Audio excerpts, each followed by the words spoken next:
Baba, baba, baba. Ayun na, nakababa na si Kai. Open, open! Nakaw! Putang ina. Ano ka ba naman? Mga kap, welcome back. Ito, second half. Kararating ko lang. Habol tayo ng panonood. Reaction dito sa laban nila kay 53-49. Kaya tingnan natin kung ano magiging kalabasan. Nakita ko naka-score si Kai Sotto kanina sa pasa mismo ni... Get that rebound, Kai. Get that rebound. Okay. Di ko alam ang stats ni Kai so far. So hopefully, butatain mo yan. Butatain mo yan. Putra guys, nakalusot yun na. Kai, gotta go strong. Gotta go strong. Parang nag-iingat si Kai. Na-foul na ba siya? Foul trouble na? Kasi usually, hindi ganun ang depensa yun. 3 points, shoot off. So, 55-52, nakakahabol na sila. Mukhang buenas tayo, Buenas tayo. Oh, naku, tres. Rebound, naku, foul si Kai. Loose ball foul. Parang lumalakas si Kai, Isang saltik lang, natumba na yung number 11. Naku, ilalabas sigurado si Kai. Nakaw, sa sub na naman. That's a very weak call on Ayun, no, mismo sabi ng commentator, weak call against Kai Sotto. Ito, palit na naman si Scott. Mula nang bumalik ito si Scott, naging baba yung production kasi halos hindi nabababad na si Kai Sotto ngayon. So, ano na naman ang gagawin nila na ang ganda pa naman na habol yata itong score. Pang-asar talaga itong, ayan na naman. Mamalasin ka talaga, no? Ang nakakairis lang dito pag na-foul si Kai, labas agad no? Ilang foul na ba si Kai? Mamaya tingnan ko, hindi ko kasi ma-exit tong game, no? Matitignan ko doon sa box score mamaya. Sigurado foul trouble to dahil ang bilis na ilabas Kung umpisa pa lang ng third quarter, labas na agad. Oh, para namang may tae yung kamay nito ni Sugiura. Hawakan lang ng bola. Dapat dito i-training kung paano humawak ng bola yun. Tres, patay tayo. Lomolobo na lamang. 6 na, 2 possession. Ito na naman. Drive to the hoops. Tragis na tira naman yung bobo naman. Yun ang dapat inilalabas Hindi dapat tignan mo, ando pa rin, hindi ilabas. Pang barangay ang laro naman ito. Professional player pero pang barangay ang laruan. Katamad, wala na naman si Kai Sotto. Paano tayong gaganahan manood nito? Mamadali pa naman ako umuwi. Ito, wala tayong mapanood na Kai Sotto at mukhang nilabas na talaga. Na naman namang nito, ibabalik ito kalahatian na ng fourth quarter. Timeout mga kap, 63-52. Baka liligo-ligo ko lang din ang madali ako Pagka-uwi ko, ligo agad. So basa pa yung buhok natin. Pasensya na mga kap, no? Bihira akong hindi nagsusombrelo. Buti hindi tayo napapanot, no? Okay pa naman ang buhok natin. Huwag lang mapapanot. Hindi naman masamang maging panot, pero siyempre masarap din yung may sinusuklay diba? Wala na nga lang hati, kasi dati may hati. Ako lang nagugupit ng buhok ko mga kap. Ako lang. Wala tayong panggasto sa sa pagpapagupit, kaya tayo na lang nagugupit. Total, lagi naman tayo nakasombrelo, so wala namang pumapansin. Kaya dito lang sa YouTube, makita nyo kung paano kaburara ang aking buhok. So, ito na, kumamura. At humihingi ng screen. Hindi naman magpipick and roll ito. Nakaw, turnover pa. Oo. Importante yung mga ganyang possession, naghahabol ng bola. Ibabato naman ng pagkababa-baba.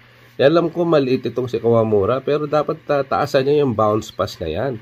Kasi kapag naglalaro ka ng basketball, bounce pass, may ibang trajectory yan Kailangan yung receiver mo yan Alam mo yung matalino pag nag-receive ng bola. Hindi basta-basta ang bounce pass.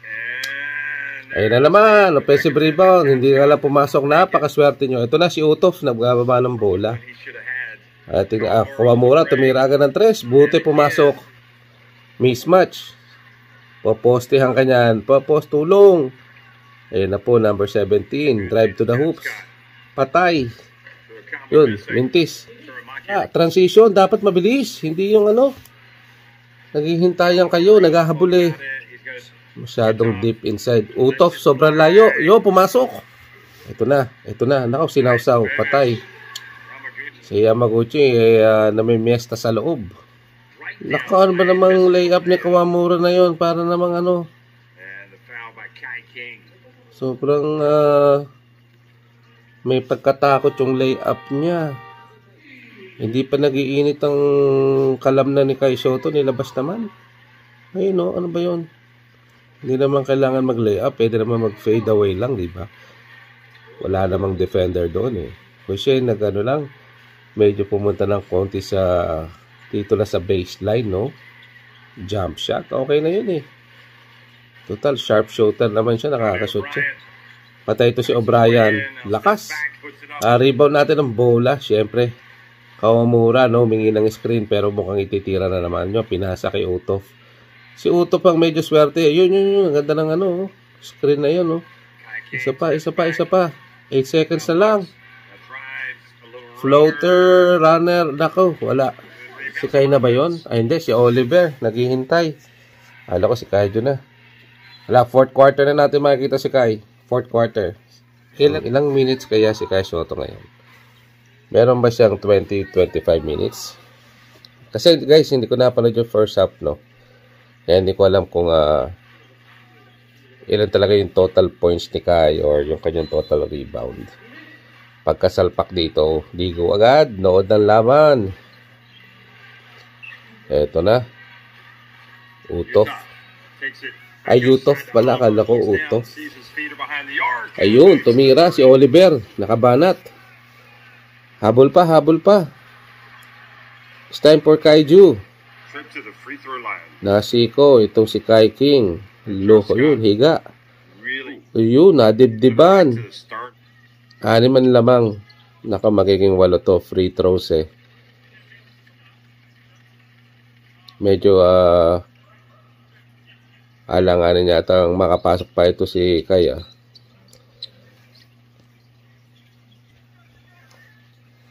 Coach, alam mo, very successful kayo kung inuulit nyo lang yung mga success nyo dati, no, with Kai Soto. Kasi marami kayong panalo.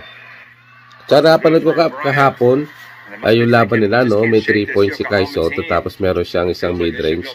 Although, alam nyo, mababa yung kanyang production doon. Okay na rin yun kasi at least na ipapakita niya yung mga ibang level ng scoring niya. So, level 3, level 1, level 2, level 3, no? Sa loob, sa mid-range, at saka sa labas. So, yun ang importante. So, hindi araw-araw Pasko. Meron talagang araw na hindi makakapaglaro ng maayos. Okay lang yun. At least, I think matututo ka dun sa nakaraan. So, syempre, kaya yung mga nagpupumilit dyan na marami mga sinasabi tungkol kay Kai, hindi nyo naintindihan ang paglalaro sa isang mataas na level na laro na ganito. So, kung kayo ay merong experience sa paglalaro na gatong level, then magsalita kayo. Kung kayo ay naging MVP ba kayo, naging high scorer ba kayo sa paglalaro ng basketball, then entitled kayo makapagsalita o pwede kayo magbigay ng advice kay Kai Soto. Pero kung kayo naman ay mga tambay lang, no, na maghapon naghahanap ng matotroll dito sa YouTube, at syempre target nyo si Kai Soto, wala naman kayong binatbat syempre, kaya yan ay baliwala sa amin. Basta kami, naniniwala kami sa idol namin. Nakaw yun, ganda, layup. Buti na naka-rebound. Kami naniniwala sa pambato na magtatrabaho siya at ginagawa niya lahat para one-on-one isolation. Ano ba yan? Paikutin nyo ang bola. Diyos ko po. Ano ba yan? Drive to the hoops. Tapos kick out ang bola. Paikutin. Hindi naman tayo professional player, pero ay pag gano'n ng gano'n na one-on-one game, talagang walang mangyayari. Come on, let's go get Kaiju now. Ayun na. Pumira sa 3, patay. Rebound, wala. Walang nag-rebound. Ayun, agaw ni Utov. Nabasa. Ito na si Utov. Bumasa kay King Kai. Pasok. Bakit hindi nilang gawing marami yung referee? No? Yung isa nakapokus lang sa kamay. Mga kamay lang na gumagalaw. Yung isa sa paa. Diba? Para sa mga traveling o ano. Tapos yung isa sa ano, sa upper body. No? Ako marami referee eh. Hindi bakit tatatlo lang. Minsan, diba? Tatlo ba ang referee ng isang basketball game o apat? Small ball sila. Small ball. Wala si Kai. Nakakainis. Gatong nakakainis talaga. Puyat ka na. Hindi mo pa napanood yung aming idol. Okay, ito na, magsisimula na yung fourth quarter. Pero mukhang wala pa to. Si Kai hindi pa ipapasok. Time out muna. Kuha muna tayo ng hot water. Ano ba yan? Nalingon lang ako. Lumaki na lang 10 lamang. Hindi mo wala ang tubig. Nangyari? Hindi na talaga pinasok si Kai. Coach, ano ba? Ito, purong ibang player na to ah. O baka ipapasok si ano, ipapasok si Kawamura at si Kai together. Pinagpahinga si Kawamura. Tapos nadali agad. Kakainis naman manood pag ganito. Ba't ba ang layo ng pinagkakaupuan ni Kai Sotto? Dulon-dulo na yun. Makikita mo siya, dulon-dulo. Hindi mo man lang makita yung kanyang reaction. Ano, nabalian na ito. Kawawa naman, wag naman sana. Ayaw mo makita sa mga players yung nagbabalian eh. Nabalinga nga ba? Wala daga na niya. Hindi naman, no? Common foul lang naman. So Johnny Bryant injured on the play. He's going to try to walk it off. Ayan, mahirap, diba? Kapag ganyan ano. Alam mo yun, pag Achilles, pag pumutok yung Achilles mo, Diyos ko, napakahirap. Pero nailalakad niya. Pero ganyan din naman si Kobe Bryant noon, diba? Nailakad niya. Yung pala, milma na yung, ano, yung kanyang Achilles, no? Yan din na naging problema ni KD, di ba? Ay, Diyos ko. Ano ba klaseng pasa yan? Maagaw pa. Oh. Kawamura, Kai Sotto. Ito na. Ito na ang pag-asa natin, mga kap. Pumasok pa yung 3. Talaga naman. 20 points for Luke May. Dito natin malalaman ang pagiging tawag dito, greatness ni Kawamura at Kai Sotto itong pagpasok na to. At malalaan natin kung may hahabol nila at may panalo ang laban. Let's go. Let's root for our kababayang Kai Sotto. This is it. This is the moment. Kahit mga konting minuto na lang, basta ang mahalaga ay may panalo yung laban, makapag-contribute sa laban na ito. Sa laban na ito. So, let's go. Tignan nyo maganda yung rotation ng bola nila. Umiikot. Para mahina yung coach ng ano, no? Yokohama. Ito na mga kap. 7 minutes. Wala mo ng turnover, guys. Wala mo ng pasaway. Bakit ba kay Oliver binigay ang, ano, ang love? Dinalawang, ano yun, isang kamay pa. Dapat dinalawang kamay mo na. Masyadong nagpapakit sa, ano, alley. Exhausted daw si Kai Sotto. Ano bang ano? Mas gusto ko yung kahapon, yung may 3 points si Kai. Talaga kailangan mag-init eh. Mas gusto ko yung lineup ni Uthoff, Oliver, Kai Sotto. Tanggalin na si ano, yung starting 5 nila. Tanggalin si Sudo, palitan ni King Kai. Kawamura, King Kai, Uthoff, Oliver, tapos Kai Sotto. Bumawi. Ayaw talaga pumasok mga tira ni Kai. Okay lang, boy. Okay lang. Ayaw talaga pumasok, no? Linuluwa kahapon pa. Teka, lalabas dito yung ano niya. Kung may puntos siya eh. Ano naman puntos na? Wala, hindi nagapian. 8 points, Kai Sotto. Okay. Not bad. Baba. Ayun na, nakababa na si Kai. Open! Nakaw! Putang ina. Ano ka ba naman? Just 1 of 9, in fact.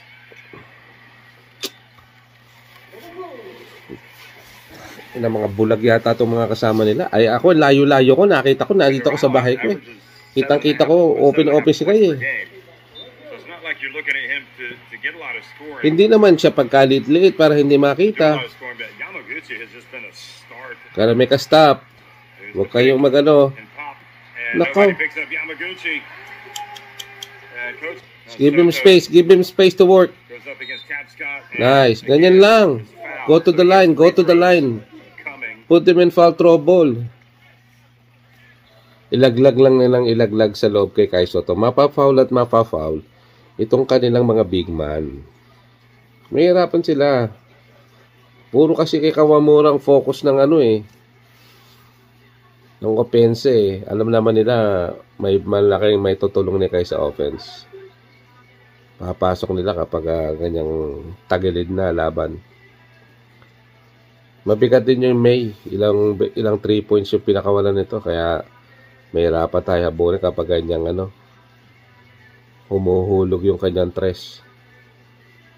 Kailan kayo magkakaroon si Kai ng ganong kadaming tira sa tres, no? Bihirang-bihirang tumira si Kai sa tres, eh. Kailangan ma-practice ni Kaijo yung labas. Kasi alam na natin sa loob, kayang-kaya niya na, eh. Akala ko nga kahapon na doon sila magpo-focus no, sa outside shooting ni Kai. Pero bihira rin napasahan yata kahapon. Mas maganda yata kung dalawang kamay kapag tumira si Kai kaysa yung isang, alam ko mahilig siya parang runner or floater na ganoon na one hand lang, pero sumasablay eh. So siguro dapat may balik niya yung yung dalawang kamay para talaga binubunot si Kai sa loob sa pick and roll. Baba, ayun na si Kai sa baba. Foul na naman, fa-foul yan. Switch up dito kay Kai, sina-switch up, Ganda depensa natin bata doon. Okay, don't lose this possession now. Nice defense. Ayun na, baba na. Di ba over-workout naman sila dito sa kanilang ginagawa, no? Alam ko kasi nagagawa sila ng mga YouTube, may mga workout. Parang more of, hindi naman exhausted. Parang more of frustration sa dito sa kabuuan ng laban na to. I think Kai Soto is frustrated. Baka maaga siya na foul. Tapos maaga siya nilabas, sigurado. Kasi yung production niya, makita mo 10 points. Hindi ko alam kung ilang rebounds eh. Usually at this time, pumapalo na siya ng mga 14, no? 14, 15, 16 points. Pero naghahabol sila.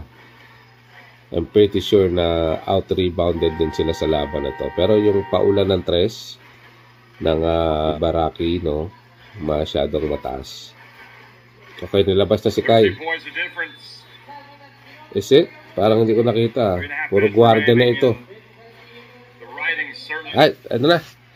Hindi ko natatapusin to laban na ito. Total, sigurado talo na. Kai Soto, post ko na. Hindi ko na panonood.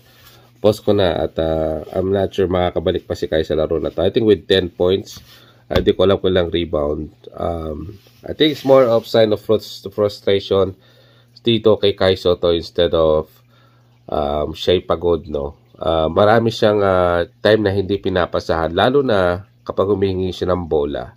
I think when Kai Soto demanded the ball, hindi binibigay sa kanya at bagkos pinipwersa nila ang tira. So, syempre hindi naman kontrolado ng bata yung kung sino magpapasa sa kanya, pero syempre mapoprostate ka talaga kahit ikaw naglalaro, open na open ka kanina.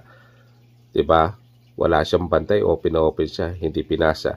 Dito namang huli, pinasa sa kanya, may bantay na dalawa. So, makikita niyo yung pinaka-contrast ng mga kasama niya. Paano nagiging role niya rito sa kanilang teams. And I think we will show sign of frustration kasi dahil nga sa mga chance na hindi pinapasa sa kanya kahit open na siya. So, we'll still gonna watch the game, next game. I'm not sure kung anong araw. I think they got 1 win yesterday, so they're 1-1 dito sa series na to. Which is a good job kasi visiting naman sila, visiting team. So, mahirap manalo sa mga home court ng kalaban. So, yun lang mga kap. Have a nice day and we'll see you again on the next video. Mabuhay po kayo. Bye-bye.